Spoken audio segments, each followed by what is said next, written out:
Asalaamu calaykum waraxmatullaahi tacaalaa wabarakaatuhu. Kusoo dhawaada janaalkayga Fardowsi isku filan. Waa mar kale new video. Baliis haddii ay tahay markii kuugu horeysay oo janaalka soo booqato, waxaan kaa codsanayaa inaad iskaraab garayso, asxaabtaada kale la sii wadaagto. Waa ku mahadsantahay daawashada muuqaalkan. Asxaabay soo dhawaada, aad iyo aad ayaa idin soo dhaweynayaa. Alxamdulillaah, ilaah iyo mahadoo dhan u sugnaatay isoo celiyay mar kale anoo caafimaad qabo. Waxaan rajaynayaa idinkana inaa caafimaad qabtiin. Inta xanuunsan alla subxaana wa tacaala allah caafiyo, inta dhimata alla subxaana wa tacaala allah u naxariisto, inta safarka allah u fududeeyo, qof walba oo muraad lena muraadkiisa allah u sahlo, inta awlaad haysan awlaad baariyiin oo tayibiin oo quratul cayn alla subxaana wa tacaala allah ku irsaaqo. intay xabsiyada uga jiraan awlaadana ilaahay subxaana wa tacaala allah uga soo saara, intay gaalo ka qaadatay ilaahay gacantooda ku soo celiyo, kuwa uga walwalsan ilaahay subxaana wa tacaala gaaladana allah uga xijaabo. hooyooyinka iyo aabayaasha waalidiinta jecel ilmahooda wadan muslin inay ku koriyaan ilaahay subxaana wa tacaala hamigooda allah u yeelo, kuwa go-aan qaatana allah subxaana wa tacaala allah ka dhigo. afka kaliya inaa ka tiraahdo waa jecelaha wadan muslin inaa u guuro, laakiin aa weli gaalada sii dhex fadhisid, weli waa go-aan qaadasho la-aan iyo maxaa la dhahaa qofka yacni hamigiisa uusan ahayn boqolkiiba boqol inuu wadan muslim ilmaha ku koriyo. dad waxaa jiro niyadda keliya ka jecel laakiin ficilka aan sameynin. marka waalidiintaasna waxaan dhihi lahaa ilaahay subxaana wa tacaala tala saarta, ilaahay ayaa ku irsaaqay, allihii adiga kusoo barbaariyey ayaa awlaadaadana barbaarinayo. soo gaal wuxuu ku haayo ma jirto, inuu awlaada kaa fidneeyo moogiye wax uu ku haayo ma jirto. maanta haddii aa shaqaynaysidna shaqadaada iyo awlaadaada muhiimsan. gabdho badan oo waxaa jiro wallaahi shaqooyin muhiima haystay ee uga soo tago awlaadooda dartood oo maanta qaahira ku arko. maasha allah, hooyooyin karti waaye, ilaaha u ziyaadiyo. hooyada waxaa loo baahan yahay ubad ka fiirisay ayna fiirin lacagtan yararka mataacul quruur waaye, adduunyadan wax yar waaye. cunugaaga hortaada ku weynaana adoo ujeedido adoo waxba ka qaban karina gaare. sida hadda hooyooyinka qaar ilmahooda xaggay uga soo weynaaday inta markay keenay dhib badan ay kala kulmaan, laakiin cunuga markuu kuu yaryahay nimcada ugu weyn oo maxaa la dhahaa oo haysta dadka qofka ay ka mid tahay inuu cunugaadiyo kuu yar aa wadan muslim la timaadid, waxaa rabtidna yacni aa bari kartid, waxaa rabtid oo aa siin kartid oo ku cunayo, meesha harta aa geysan kartid, yacni boorsadaada uu yahay cunugaaga. laakiin markuu cunuga weynaado intaas gaala uu soo lahay waalidka xaq male adaa xaq leh, wuxuuba isku maleeyaaba inuu asiga xaq leeyahay oo waalidkoo dhan badalkiisa wax jira oos ahayn, because ilmaheena meel walbay joogaan gaalada waxaasay ku akhrisaa. laakiin muslimka muhiimadda ugu weyn waalidkuu siiyey. maasha allah tabaaraka allah. diinteenna ilaahay subxaana wa tacaala allah nagu xifdiyo, allah nagu dilo, allahna nagu nooleeyo, kuwa lagu soo saaro maalinta yawmul qiyaamana diinta saxda ah ilaahay subxaana wa tacaala allah naga dhigo. asxaabi aad iyo aad ayaan idin soo dhaweynayaa. baliis hadduu janaalka ku iskaraab garaysna iskaraab garee. haddii aa hore iila joogi jirto walaalihii ila soo bilaaba aad tahana aad iyo aad kaaga mahad celinayaa. soo dhawaada ayaan idin leeyahay, aad iyo aad ayaan idin soo dhaweynayaa. fideoga ka horeeyay labadii video waxaan uga hadlaynay nolosha Masar iyo Kenya. aad ayaan idinkaga mahad celinaa sida quruxda badan oo aa uga soo falceliseen walaalaha degan, special gabdhaha degan Kenya sidii ay uga falceliyeen, ama ani si bareefad ha igula wadaagaan ama si public ama comment ahaan ha ugu soo qoraane. hooyooyin wanaagsanaa tihiin, sida ugu sabarteen idinkoo qarashka intaas la ego aadka u xooga badan inka baxaayo,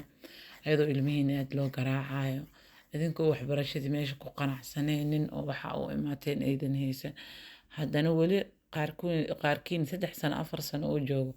hooyooyin wanaagsanaa tihiin, ama ka badanba hooyooyinka qaar ka badan ay joogaan 6 sano iyo 7 sano ay joogaan. marka hooyooyin kartile ayaa tihiin, ilaahay subxaana wa tacaala allah idin ziyaadiye kartidiina. marka hooyooyin sabar badan oo wanaagsan ayaa tihiin. waxaan aad iyo aad wax looga xumaado ah cunug yar oo sabiya oo waxba galabsan oo maxaa la dhahaa mas-uul ah ka tahay, adi macalin ah ka tahay oo u tahay inaad garaacdid macalimiinta dugsigan taas leeyahay. macallimiinta iskoolkana maxaa la dhahaa sida aan maqlay 4 daqiiqo gabar cunugeeda soo daahay baa inta ka salaama khayr Allah siiyo si ila wadaagto 4 minutes bis soo daahay in la garaacay ilaa uu dhulka ku dhacay marka subxaanallah wax fiican maaha walaalaha qaar waxaa dhaheen ciyaalka waxay isku korgashtaan dhowr dhar si usha iskaga celiyaan marka cunuga dhan inaa qalqalkaas dhan ku beerto waa laga fiican yahay wax wanaagsan maaha walaalaha kale waxay ila wadaageen ilmaha markii Kenya lagu barbaariyay hadhow markii lagu celiyo wadamadii laga keenay inay duurka galaanba ilmihii waalidkiiba ay cuqdad u hayaan intooda badan oo maxaa la dhahaa ay raadinayaan meel u dhaanto waalidkii u ogolaaday in la garaaco marka cunugaaga hooyo haddaa tahay ama aaba haga ah ogolaan in cunugaaga la garaaco garaacitaankana asla meelay diinteena uga jirto ma jirto waa xaaraani ka tahay soo marka dad muslimiin aan nahay addiinu an nasiixu dhaha rasuulka sala allahu calayhi wasalam diinteena nasteexa waa ilmaha in la jeclaysiiyaa loo baahan yahay si tartiib ilmaha diinta lagu baro maaha ilmaha diinta inaan ku ilhaanayno maxaa la dhahaa ku qasabno ku garaacno haddana iskoolaadka maadiga laysku garaaca allah subxaanallah marka reer Kenya allah idin fududeeyo waa idin soo duceynaa ilaahay subxaana wa tacaalana saa jeceshiin niyadiina allah yeelo gabdhaha qaar waxay intaasoo dhan iila wadaagayeen waxay ahayd inaan uga digo hooyooyinka kale oo maanta u socdo oo lagu dhahayo meel fiican waaye soo aada inta badan waxay ila wadaageen waxay dhaheen waa uga dignaa dadka nala soo xiriiro waa ku dhahnaa meeshaan anaka kusoo lago-anaha isku imaanina baliis uga digaana igu dhaheen marka allahuma ballaqt anaba masaydkaas waa idiin soo gudbiyey insha allahu tacaala hooyadii ku aado ayadaa yacni ikhtiyaarkeeda leh laakiin ardullaahi waasica ilaahay ardadiisa way ballaaran tahay meelaha ilmahaaga lagu garaacaynin diintoodana aad ku bari kartid ayaa geyn kartaa insha allahu tacaala hadduu ilaahay yiraahdo marka mawduuci Kenya halkaasuu ku egyahay insha allahu tacaala saa uga soo falceliseen walaalay aad iyo aad idinkaga mahad celinaya insha allah waxaan rabay biidnillah inaan ka hadalno masar oo maciishadeeda bisha dambe la zaa'idin doono walaalaha qaar aaday isoo weydiiyeen sidee u qaaloobi doonaa dadka masar joogana kulley waa ogyihiin qofka news iyo wax fiirsato kulley maciishada in shidaalka raashinka waxyaabahaas oo dhan wax lagu dari doono laakiin wax intee la eg ayaa lagu dari doonaa kulley sida ay ila tahay masar si walba oo wax loogu daro iyo si walba u qaaloodo wadamadaas kale ma ka qaaleysanaanaysa ilaa way ka raqiisantaa moogi because ani hadda ambuubada gaaska lacagta hadda leegu keeno oo aad iyo aad u qaalowday waxaa waaye $2 $2 bare hadda leegu keenaa sida hadda leegaga dhigay laakiin awalka horeeto $1 bar ilaa $2 ahaan jirta hadda laakiin $2 bar hadda tii ugu dambeysa oo laga keenay waxay ahayd $2 bar lacag u dhigmato marka $2 bar meel maanta gaas waa gaaska la cabeeyo oo haanta sheega meel looga cabeeyo ma jirtaan isleeyahay waxaa laga dhigi doonaan insha allahu tacaala waa $5 hadduu ilaahay yiraahdo biidna $2 bar kale lagu dari doona marka still waa raqiis aad iyo aad ay raqiis u tahay raashinkeena raashinkana wax yaraa lagu dari doonaa hadduu ilaahay yiraahdo marka haddii aad tahay hooyo usoo socoto masar ha uga cabsoonin meeshada masar oo kacaysa haddaan dhahay iyose welwelkugu qaban wax weyn maaha waxa oo yacni lagu daraayo waa wax yar lagu daraayo laakiin abdhiid walba oo lasoo saaro insha allah inaa idinla socodsiiyo ayaan jecelahay biidnillah masarna markii walaahi sareexa runta laga hadlo wadamada aad iyo aadka oo maciishadooda ay u jaban tahay ayay ka mid tahay